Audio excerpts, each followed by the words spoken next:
us pushing for justice. So divestment not only led to so many articles in the newspaper, and even national papers and blogs are picking up on it, but it fostered dialogue on campus. The student senate, right, spent almost 6 weeks where every week people would come, like Berkeley, hundreds would come and we would discuss the issue.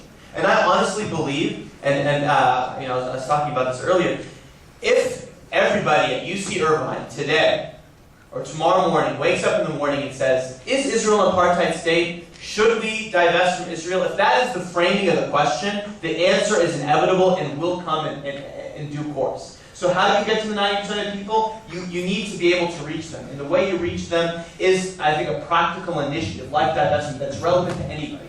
Every student has to think, do I want my student group to support this? Do I want my church or union? Do I want to be a part of this? And when you make it a very relevant issue in somebody's life, then you're going to deal with it, then you're going to get discussion, and then you're going to start getting people switching. And the last thing I'll say is when that starts happening, so, I've noticed one thing. I don't know if it happens at UC Irvine, I know it happens at other campuses. Every year there's an Israeli Independence Day celebration. And I know that, a lot of times there's protests. And these protests grow in number. And as they grow in number, there's a correlation of less and less people attending. Because they know when they go there, they might see a friend. Do you partake in this? I mean, do you know that you're celebrating an event that led to the destruction of an entire people and 700,000 refugees and 400 villages destroyed? You increase their cost of doing something. They have to be introspective.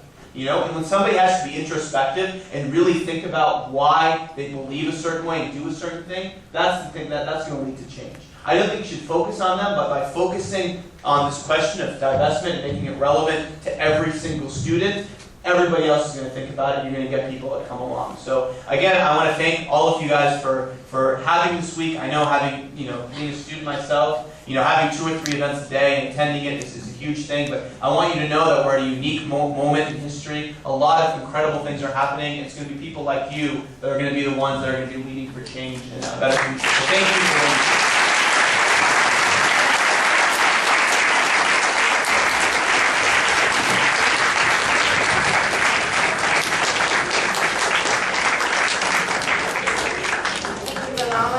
Before we end, we're going to have a quick statement from Brother Khaled.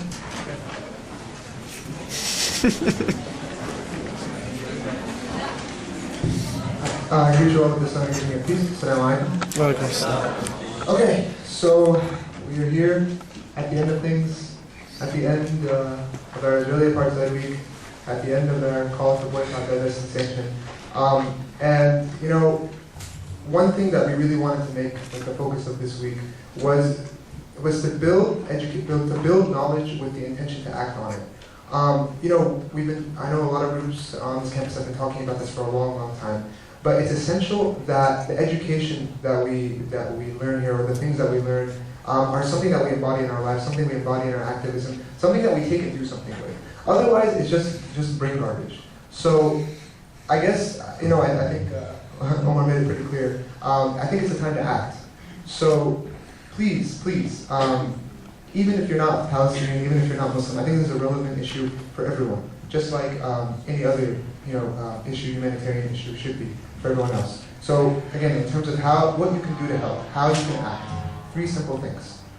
1, continue to learn, continue to ask questions, continue to spread the word about what is happening in the region, and really try to spread this awareness, and hopefully with more understanding, we will be able to actually accomplish some great things.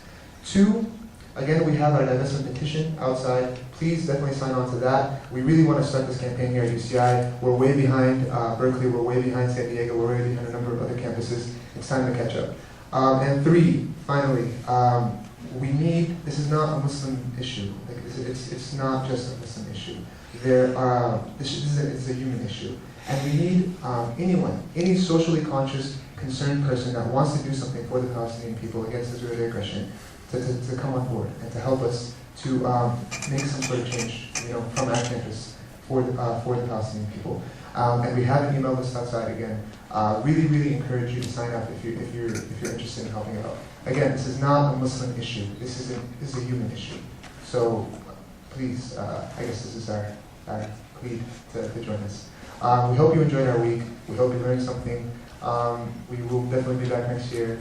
And thank you very much. Peace be upon you.